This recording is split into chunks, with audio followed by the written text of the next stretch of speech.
بسم الله الرحمن الرحيم. طه ما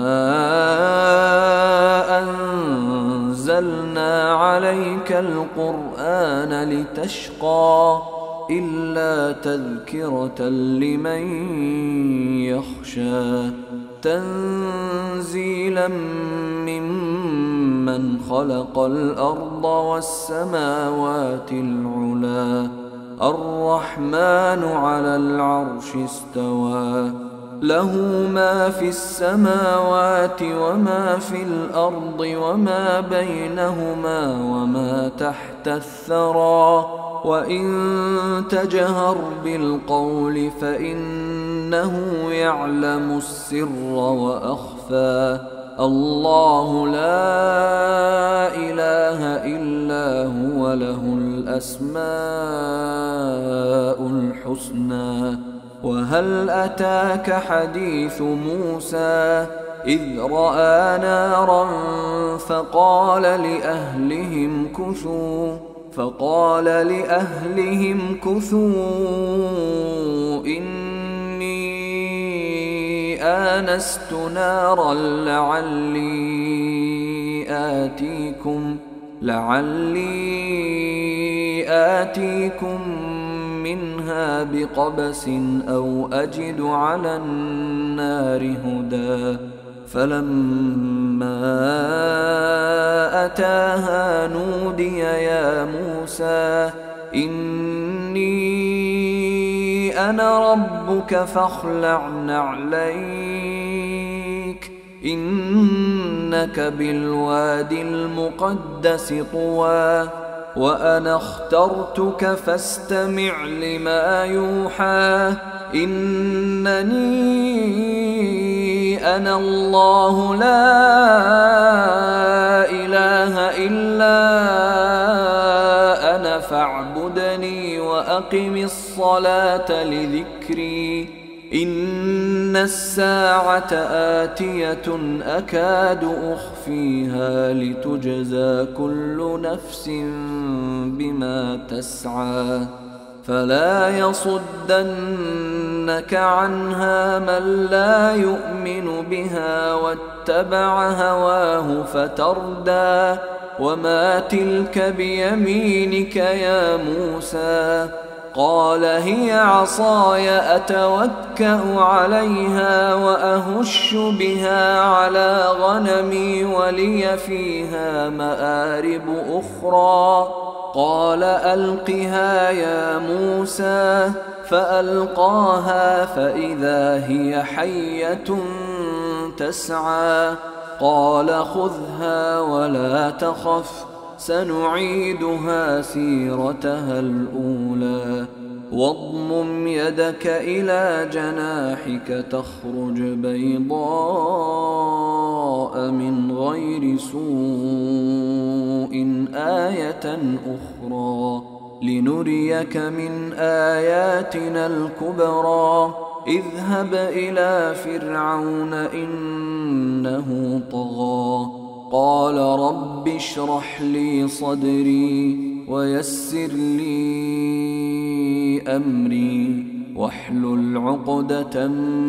من لساني يفقه قولي واجعل لي وزيرا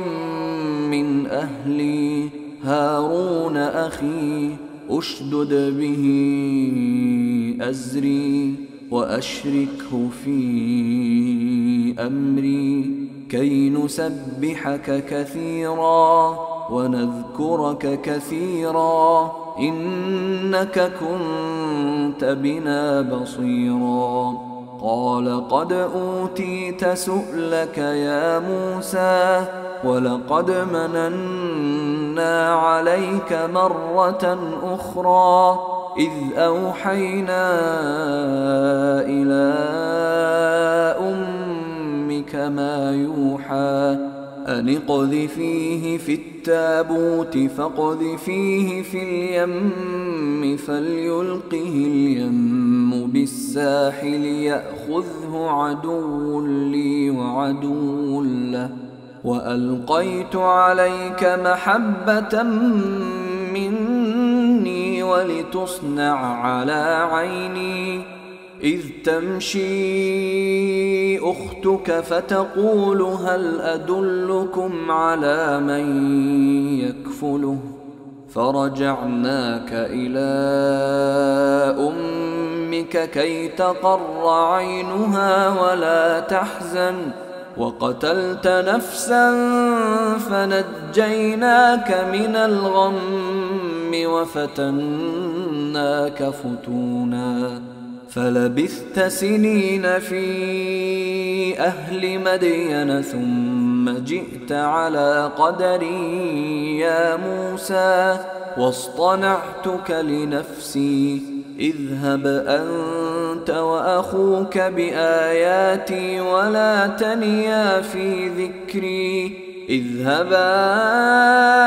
إلى فرعون إنه طغى فقولا له قولا لينا لعله يتذكر أو يخشى قالا ربنا إننا نخاف أن يفرط علينا أو أن يطغى قال لا تخافا إنني معكما أسمع وأرى فأتياه فقولا إنا رسولا ربك فأرسل معنا بني إسرائيل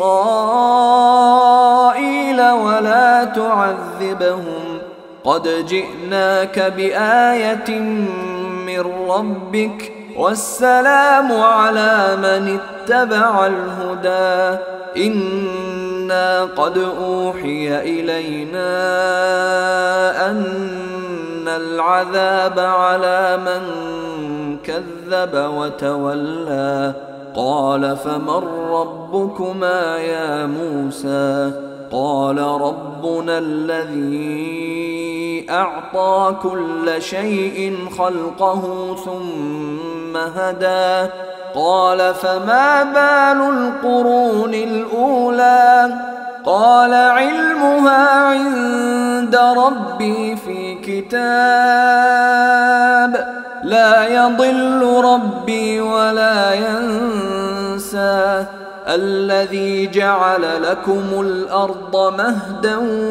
وسلك لكم فيها سبلا وأنزل من السماء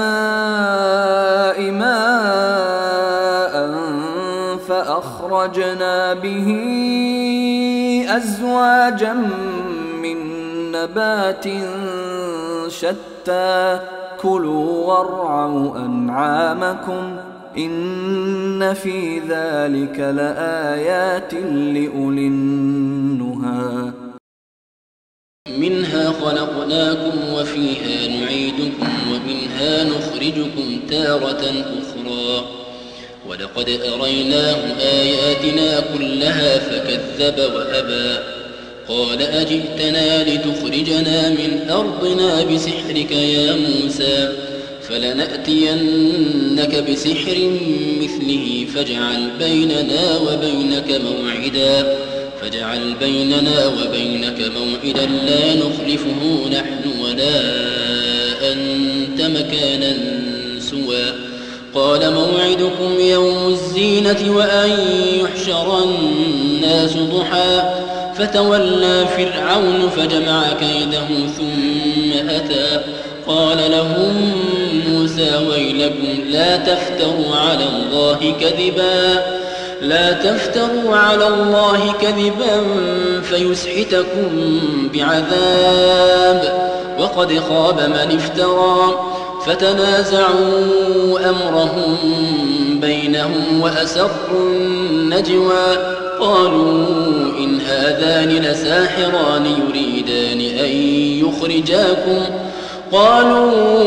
هذان لساحران يريدان أن يخرجاكم من أرضكم بسحرهما ويذهبا بطريقتكم المثلى فأجمعوا كيدكم ثم أتوا صفا وقد أفلح اليوم من استعلى. قالوا يا موسى إما أن تلقي وإما أن نكون أول من ألقى. قال بل ألقوا، فإذا حبالهم وعصيهم يخيل إليه من سحرهم أنها تسعى. فأوجس في نفسه خيفة موسى. قلنا لا تخف إنك أنت الأعلى وألق ما في يمينك تلقف ما صنعوا إنما صنعوا كيد ساحر ولا يفلح الساحر حيث أتى. فألقي السحرة سجدا قالوا آمنا برب هارون وموسى. قال آمنتم له قبل أن آذن لكم إنه لكبيركم الذي علمكم السحر فلأقطعن أيديكم وأرجلكم من خلاف ولأصلبنكم في جذوع النخل ولتعلمن أينا أشد عذابا وأبقى. قالوا لن نؤثرك على ما جاءنا من البينات والذي فطرنا فاقض ما أنت قاض إنما تقضي هذه الحياة الدنيا إنا آمنا بربنا ليغفر لنا خطايانا وما أكرهتنا عليه من السحر والله خير وأبقى. إنه من يأت ربه مجرما فإن له جهنم لا يموت فيها ولا يحيا ومن يأته مؤمنا قد عمل الصالحات فأولئك لهم الدرجات العلى. جنات عدن تجري من تحتها الأنهار خالدين فيها وذلك جزاء من تزكى. ولقد أوحينا إلى موسى أن أسر بعبادي فاضرب لهم طريقا في البحر يبسا لا تخاف دركا ولا تخشى. فأتبعهم فرعون بجنوده فغشيهم من اليم ما غشيهم وأضل فرعون قومه وما هدى. يا بني إسرائيل قد أنجيناكم من عدوكم وواعدناكم جانب الطور الأيمن ونزلنا عليكم المن والسلوى. كلوا من طيبات ما رزقناكم ولا تطغوا فيه فيحل عليكم غضبي ومن يحلل عليه غضبي فقد هوى. وإني لغفار لمن تاب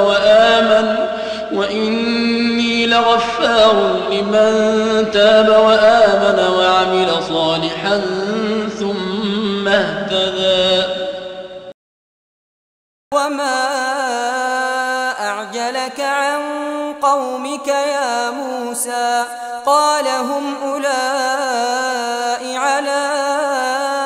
أثري وعجلت إليك رب لترضى. قال فإنا قد فتنا قومك من بعدك وأضلهم السامري. فرجع موسى إلى قومه غضبان أسفا قال يا قوم ألم يعدكم ربكم وعدا حسنا أفطال عليكم العهد أم أردتم أن يحل عليكم غضب من ربكم فأخلفتم موعدي. قالوا ما أخلفنا موعدك بملكنا ولكننا حملنا أوزارا من زينة القوم فقذفناها فكذلك ألقى السامري فأخرج لهم عجلا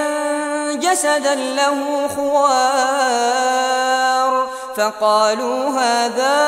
إلهكم وإله موسى فنسي أفلا يرون ألا يرجع إليهم قولا ولا يملك لهم ضرا ولا نفعا ولقد قال لهم هارون من قبل يا قوم إنما فتنتم به وإن ربكم الرحمن فاتبعوني وأطيعوا أمري قالوا لن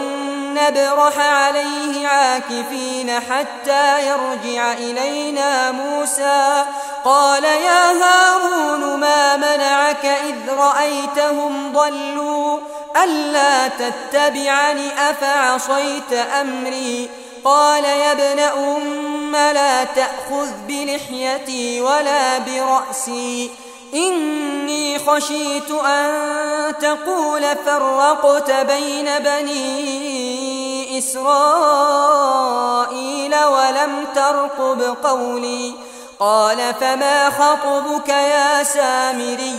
قال بصرت بما لم يبصروا به فقبضت قبضة من أثر الرسول فنبذتها وكذلك سولت لي نفسي قال فاذهب فإن لك في الحياة أن تقول لا مساس وإن لك موعدا لن تخلفه وانظر إلى إلهك الذي ظلت عليه عاكفا لنحرقنه ثم لننسفنه في اليم نسفا إنما إلهكم الله الذي لا إله إلا هو وسع كل شيء علما كذلك نقص عليك من أنباء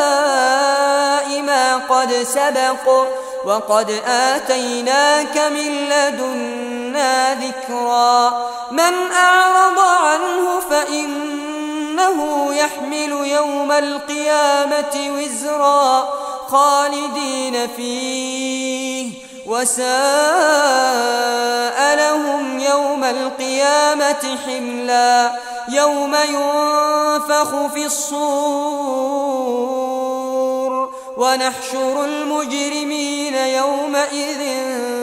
زرقا يتخافتون بينهم إن لبثتم إلا عشرا نحن أعلم بما يقولون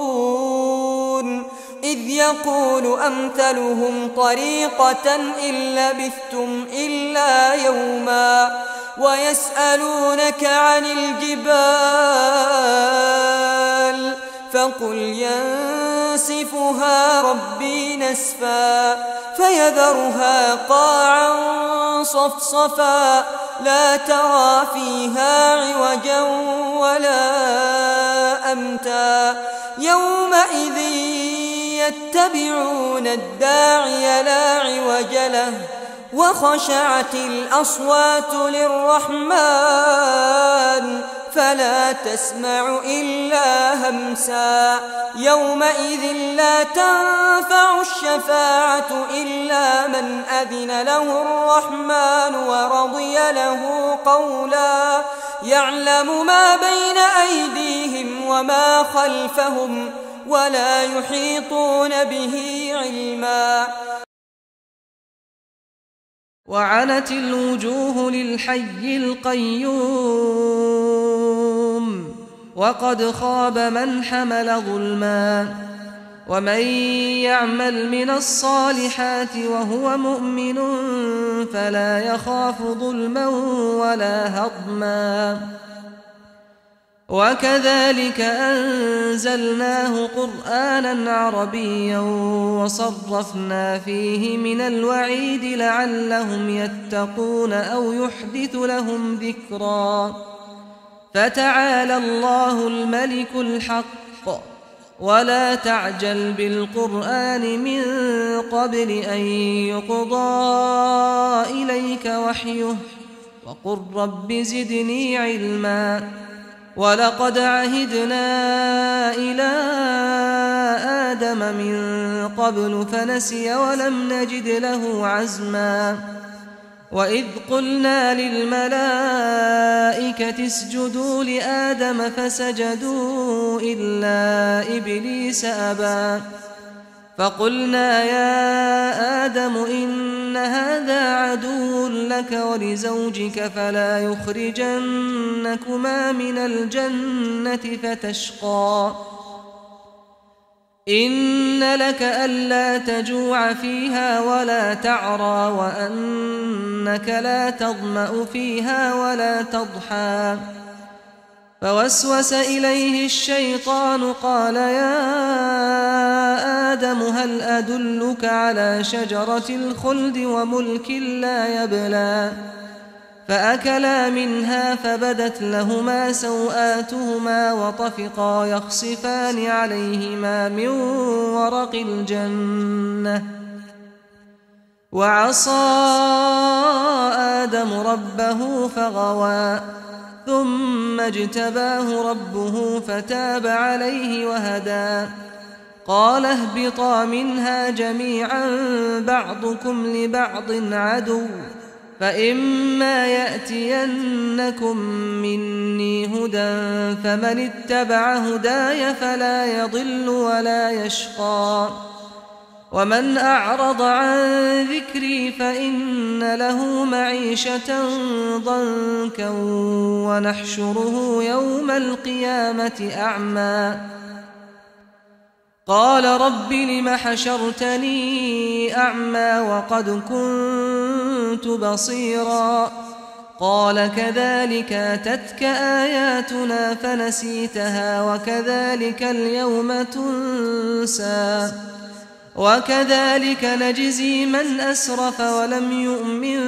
بآيات ربه ولعذاب الآخرة أشد وأبقى أفلم يهد لهم كم أهلكنا قبلهم من القرون يمشون في مساكنهم إن في ذلك لآيات لأولي النهى ولولا كلمة سبقت من ربك لكان لزاما وأجل مسمى فاصبر على ما يقولون وسبح بحمد ربك قبل طلوع الشمس وقبل غروبها ومن آناء الليل فسبح وأطراف النهار لعلك ترضى ولا تمدن عينيك إلى ما متعنا به أزواجا منهم زهرة الحياة الدنيا لنفتنهم فيه ورزق ربك خير وأبقى وأمر أهلك بالصلاة واصطبر عليها لا نسألك رزقا نحن نرزقك والعاقبة للتقوى وقالوا لولا يأتينا بآية من ربه أولم تأتهم بينة ما في الصحف الأولى ولو أنا أهلكناهم بعذاب من قبله لقالوا ربنا لولا أرسلت إلينا رسولا فنتبع آياتك من قبل أن نذل ونخزى قل كل متربص فتربصوا فستعلمون من أصحاب الصراط السوي ومن اهتدى